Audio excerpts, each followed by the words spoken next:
السلام علیکم ناظرین، ایک بار پھر میرے اس چینل Who@NY میں خوش آمدید۔ ناظرین، آپ سب جانتے ہیں کہ خانہ کعبہ پوری دنیا کے مسلمانوں کے لیے انتہائی اہم عبادت گاہ ہونے کے ساتھ ساتھ مسلمانوں کا قبلہ بھی ہے، اور یہاں لاکھوں کی تعداد میں ہر سال مسلمان حج اور عمرے کے لیے آتے رہتے ہیں۔ ناظرین، آج کی اس ویڈیو میں ہم خانہ کعبہ پر کی گئی ان حملوں کی بات کریں گے جن کا ذکر تاریخ میں بار بار ملتا ہے اور قرآن مجید میں بھی اس کا ذکر موجود ہے۔ ناظرین، ہم یہ بھی جاننے کی کوشش کریں گے کہ خانہ کعبہ پر حملے کیوں کیے گئے، ان کا پس منظر کیا تھا اور ان حملوں کا کیا نتیجہ نکلا۔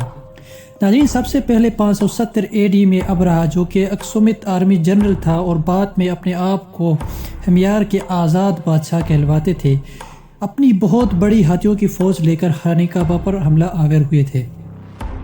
ناظرین، اس حملے کی مین وجہ یمن کے دارالحکومت سنا میں ابرہہ نے ایک عظیم و شان گرجا گھر بنایا تھا، اور وہ چاہتے تھے کہ عرب کے سارے لوگ خانہ کعبہ کے بجائے اس گرجا گھر میں آ کر حج ادا کریں۔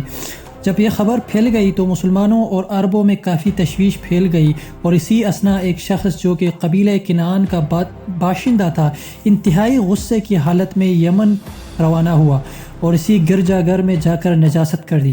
جب یہ معاملہ ابرہہ تک پہنچ گیا تو وہ ٹینشن میں آ کر بہت بڑی تعداد میں ہاتھیوں کی فوج لے کر خانہ کعبہ کو گرانے کے لیے نکلا اور مکہ پر حملہ آور ہوئے۔ ابرہہ کا فوج مکہ میں لوگوں کے مال مویشیات چھیننے لگے، اور حضرت عبد المطلب کے بھی کئی اونٹ چھین لیے گئے جو کہ اس وقت قریش کے سردار تھے۔ جب حضرت عبد المطلب کو اس واقعے کا علم ہوا تو حضرت عبد المطلب کو بہت دکھ ہوا اور وہ ابرہہ سے بات چیت کے لیے نکلا۔ ابرہہ نے حضرت عبد المطلب کو اپنے خیمے میں بلایا، اور حضرت عبد المطلب کی پرسنالٹی کو دیکھ کر وہ اپنے تخت سے اترا اور حضرت عبد المطلب کی عزت کی۔ پھر سردار قریش نے اپنے مطالبات یعنی اپنے مال مویشیوں کو واپس کرنے کی بات کی، تو ابرہہ نے کہا کہ اے سردار، مجھے لگتا تھا کہ آپ یہاں خانہ کعبہ کو بچانے کے لیے بات کرنے کے لیے آئے ہیں، لیکن آپ اپنے مال مویشیوں کے لیے آئے ہیں۔ حضرت عبداللہ نے کہا کہ خانہ کعبہ اللہ تعالیٰ کا گھر ہے، اللہ تعالیٰ بہتر جانتا ہے کہ اپنے گھر کی حفاظت کس طرح کرنا ہے، مجھے صرف میرے مال مویشی واپس چاہیے۔ ابرہہ نے سارے مال مویشی واپس کرنے کا حکم دے دیا۔ حضرت عبد المطلب انہیں لے کر مکہ واپس آیا اور مکہ والوں کو مکہ چھوڑنے کا حکم دیا، اور خود خانہ کعبہ جا کر رو رو کر اللہ تعالیٰ سے دعا کی کہ اے اللہ، اپنے اس گھر کی حفاظت کرنا جانتا ہے، تو اس گھر کی حفاظت فرما اور ان کافروں کو نیست و نابود کر دے۔ پھر حضرت عبد المطلب اپنے خاندان کو لے کر پہاڑ کی چوٹی پر چڑھ گئے اور اللہ تعالیٰ کی قدرت دیکھنے لگے۔ ناظرین، جب صبح کو ابرہہ اپنی فوج لے کر خانہ کعبہ کی طرف روانہ ہوا تو محمس کے مقام پر ابرہہ کی ہاتھی رک گیا، جس کا نام محمود تھا۔ زمین پر بیٹھ گیا، بہت کوشش کرنے کے باوجود وہ اس جگہ سے نہیں ہلا۔ اسی کشمکش میں تھے کہ قہر الہی نمودار ہوا۔ سمندر کی طرف سے ننھے ابابیل اپنی چونچ میں کنکریاں لے کر خانہ کعبہ کی طرف آنے لگے، اور ابرہہ کی فوج پر اس طرح ٹوٹ پڑے کہ ابرہہ کی فوج کا ایک بندہ بھی زندہ نہیں رہ سکا۔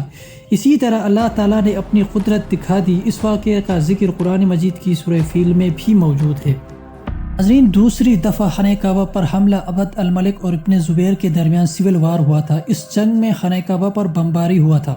ناظرین، جب یزید کی موت ہوئی تب ابن زبیر کو خلیفہ بنا دیا گیا۔ دوسری طرف امیہ تھے جنہوں نے بھی پہلے فتنے کے آخر تک خلیفہ رہے تھے۔ ان کا سیریا پر مضبوط حکومت تھا۔ وہاں مروہ ابن حکم کے موت کے بعد انہوں نے ان کے بیٹے عبد الملک کو ان کا جانشین مقرر کیا۔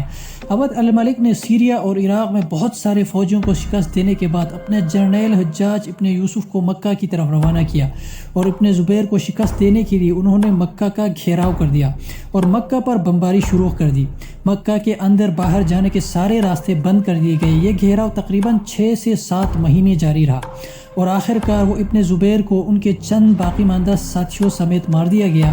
اسی بمباری میں چونکہ آگ کے گولوں سے کیا جا رہا تھا، خانہ کعبہ کو بھی کافی نقصان پہنچا، اور عبد الملک کے خلافت قائم ہونے کے بعد خانہ کعبہ کو دوبارہ اس کی اصلی شکل میں مرمت کر دیا گیا۔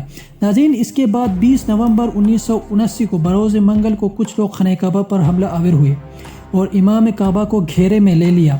ناظرین، حملہ کرنے والوں کا سربراہ 27 سالہ محمد ابن عبداللہ القحطانی تھا۔ یہ 4 سال تک مکہ یونیورسٹی میں اسلامی تعلیمات حاصل کر رہے تھے۔ ناظرین، القحطانی نے لاؤڈ اسپیکر پر اعلان کر دیا کہ وہ اسی صدی کا امام مہدی ہے، میرے ہاتھ پر سب لوگ بیعت کر دیں۔ ناظرین، یہ حملہ آور حرم میں موجود ہزاروں نمازیوں کو یرغمال بنا لیا تھا، ان کے پاس جدید اسلحے بھی موجود تھے۔ ناظرین، پھر سعودی حکومت نے اپنے کمانڈوز کو ان دہشت گردوں کو مارنے کے لیے بھیجے، مگر یہ کامیاب نہ ہو سکے۔